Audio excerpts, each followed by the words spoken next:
Hello again. In this video I'm going to give you a brief overview of the new CZ01 printer. Now some of you will have heard about this printer already and some not. It's not launched yet. The printer you're going to see is a pre-production model here.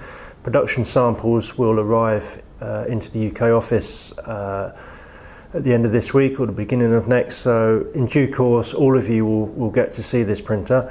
Launch date is to be announced, to be confirmed, as is the pricing, so I cannot give you definitive pricing at this stage, but the specifications will be finalised and made public to you by middle of October, and then I'm hoping stock will arrive into Rotterdam ITG by the end of November, but I'll keep you informed. I apologise, I can't give you definite dates, but I'll do the best to communicate with you as I can. So let's take a look at the print itself. You'll notice that already I've had a bag made. I've got a couple of hundred of these on order. It's similar to the CY OP bag and the CX02 bags, which have been extremely popular. I've sold maybe more than 1,000 of those, I think. It's the same quality, same material, same design, and the price will probably be similar to the existing bags, maybe a little bit cheaper because there's a bit less material. So if I open the bag up, and here is the new printer. Hopefully it's in focus so that you can see it. So the name CZ01. So let me just remove that from the bag and move this out of the way. I'll give you a quick tour of the printer. Let's start at the back. So I don't know if you can see, it's kind of standard stuff. You've got power in here and a power switch. This is the fan. There's some good head cooling capability of this printer, so it can print continuously without having to cool the thermal head down.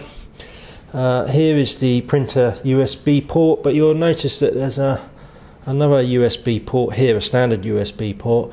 This is for charging devices, so it's a look into the future. At the moment, if you plugged your iPhone or some Android phone into here, it would charge the phone, but there's no data connection at this stage.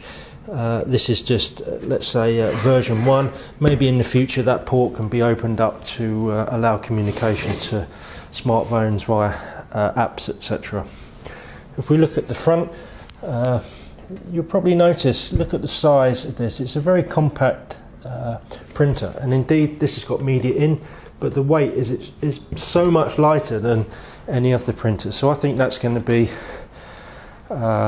particularly of interest to event photographers or photo booths that are moving these printers around all the time. This is far more compact. So if I pull off the scrap box here, first thing you'll notice, if I tip the printer up, it isn't a 6-inch roll. This is a 4.5-inch printer. So the roll width is 4.5 inches. So this is the first roll thread 4-inch printer that I know of.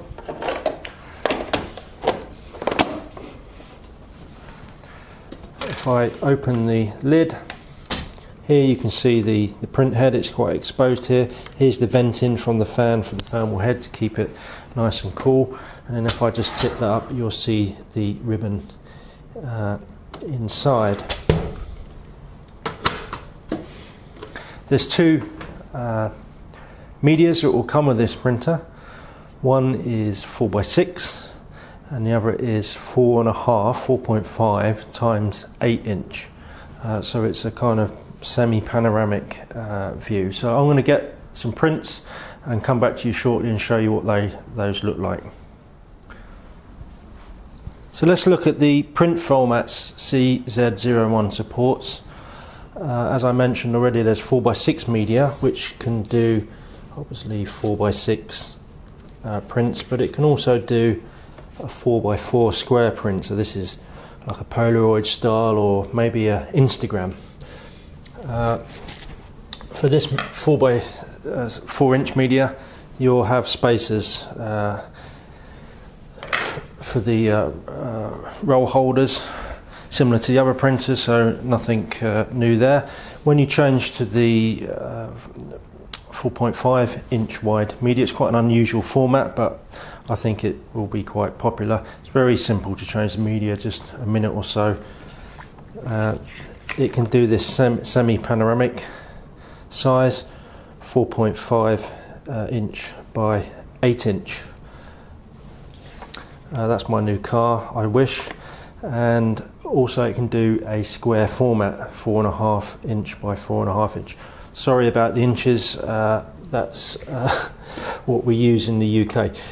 But anyway, if you compare the squares images against each other, you can see the difference in size there. I'm going to make a print for you shortly, just so you can see how fast the printer is.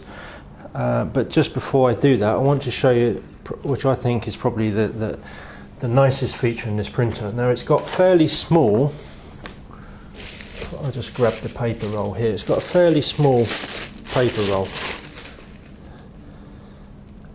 So this means that when you print, the prints will come out with quite a noticeable curl to them. I don't know how visible that is. Maybe if I put it on top of the printer, you'll see it's several centimeters of curl on this one, similar on this one. Now, in the printer settings, there's a feature called anti-curl. If you put that on, I'm not sure what it does, but it does some sort of magic. The prints come out dead flat. So these prints were made immediately after this one, and if you can clearly see the difference here. So that's a really nice feature. In this pre-production model, this option is default off, but I've asked Japan to make it the default on. I can't really detect any speed penalty for having that option on. Regarding print quality, the standard print quality is very good, as you can see, but there's a high density option again in the printer settings if you want a bit more saturation and a bit more detail in the highlights. And again, a small time penalty, but in real world situations it's hardly noticeable. So I'm going to make a print now, which is 4.5 by 8.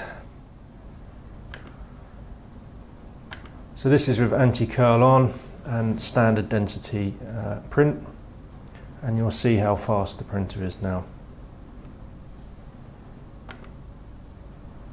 Right, I'm pressing print now. It's a couple of seconds for the PC to do its thing, and now the printer's starting.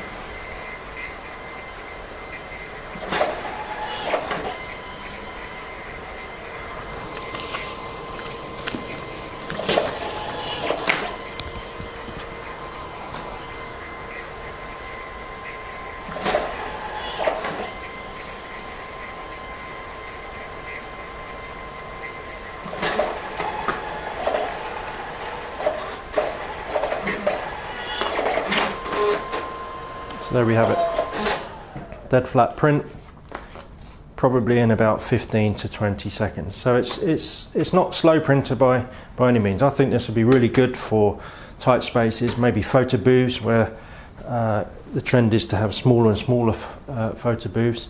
But anyway, any questions about this device, please get in contact with me.